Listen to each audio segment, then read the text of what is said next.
Religious leaders from the different religions in Luwero district gathered at Zirobwe Town Council offices to dedicate Uganda in the hands of the Lord, pray for guidance, peace and stability.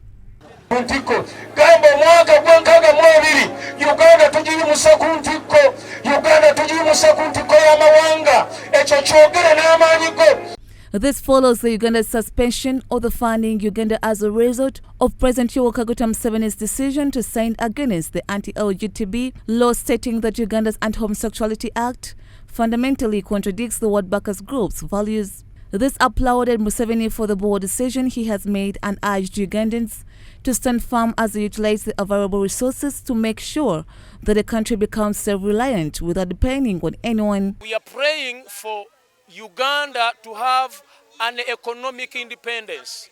That was our major reason for praying for Uganda to be economically independent.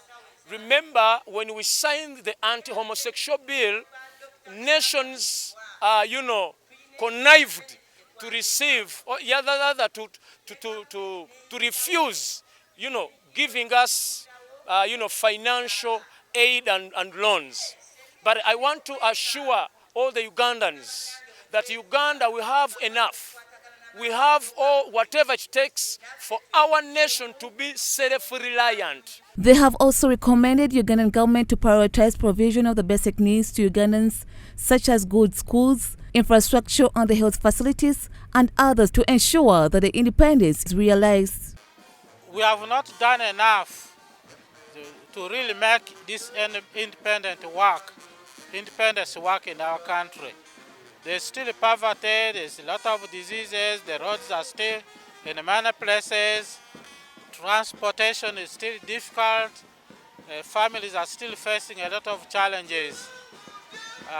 Schools, in Zirobwe, schools are still poor, classrooms are poor, teachers are very few in the classes and children are very many.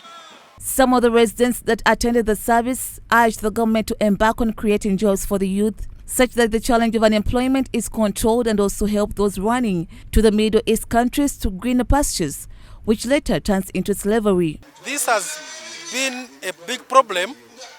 Many of our youth have left the country to go abroad to work because they have failed to get jobs here. Now, as a country which is independent, we need to work hard to ensure that the youth are able to get jobs so that they're not able to go outside to work as slaves. That was a system that happened in the 18th century. Zirobwe Town Council Mayor Imarach Pasco has appealed to the government to revisit its procurement laws and system because some civil servants use it as a tool to embezzle taxpayers' money. I request Parliament, I request Mr. President, put up a commission to investigate all local governments. Why is there poor service delivery? Despite all the money which is being sent by the central government, it is the systems of procurement which are being applied.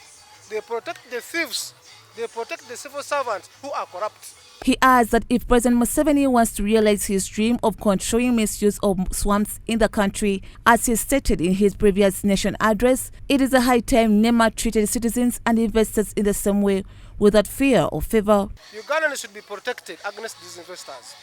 They should be informed, they should be made to fear, to respect Ugandans.